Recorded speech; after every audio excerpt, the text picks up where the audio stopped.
Location, I realize that the lighting is not that good here. I do apologize for it. However, that does not mean we cannot do a beer review. So what we're going to do tonight, even in this not so good lighting and off location, is a beer from the Bell's Brewing Company. We've done a lot of Bell's beers in the past, and a lot of them are extremely good.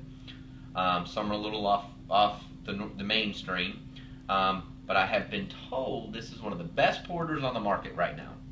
I'm not a huge porter fan. I'd rather go stout if I'm drinking dark, but I've been told this has a really cool kind of hop mix in there. So Bell's is out of Michigan. This got a really cool old school label. This guy has what looks like wheat and hops. So he's running along kind of pre-century type dress. Let's see. What can I tell you about this? ABVs are 5.6. Shelf life is only 6 months. Available year-round. What's to say about this thing? This porter emphasizes the darker roasted aspects of the malt. Hints of dark chocolate and freshly roasted coffee provide the focus, while hops remain in the background. Here again, that's why it was recommended to me. Got a nice little hop background. Must try. Not as full-bodied as a stout, which it shouldn't be because it's a porter. Bridges the gap between malty brown ales and our more heavily roasted stouts, which is exactly what a porter is designed to be. Not a thin nut brown, not a thick stout. Typically a little sweeter. Typically also, what I've experienced with a lot of the porters, a little bit sweeter than stouts, which is why I've been told there's quite a bit of chocolate in here. So, let's check this thing out. Says enjoy any time, like now for instance. God, I love that. Awesome, awesome marketing. Alright, so pours like a porter should. Not a huge head. Just a little thin lacing, as you can see on the top. That's exactly what should happen with a porter.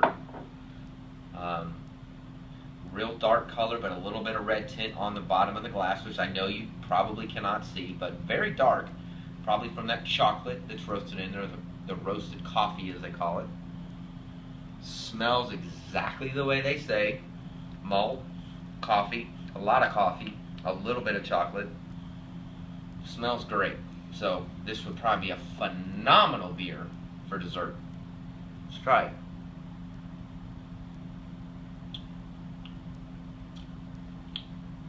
Real dry, not a lot of bite to it.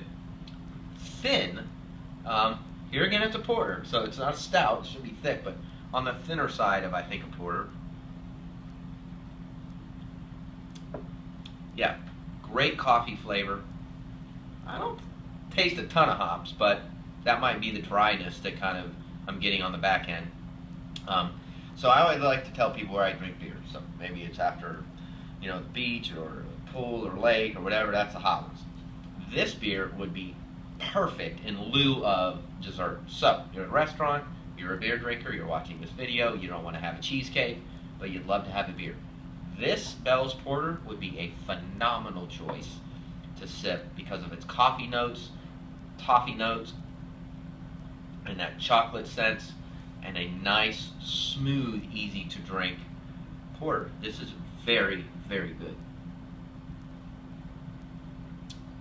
Yeah, that's good. That is one of the better porters. It's thin. Now, what I mean by that, it doesn't explode in your mouth and fizz and thicken. So you can see it doesn't really lace a glass at all. It just kind of plops around.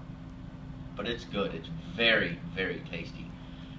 Another good one from Bell's. We rate our beers between 1 to 5. I would probably give this at least a 4. I would buy this again. I think it's worth the money. I think it definitely has its niche. Like I told you, for like a dessert beer, if you don't want a stout or don't want a cheesecake or a caramel, whatever. And I would definitely buy it again.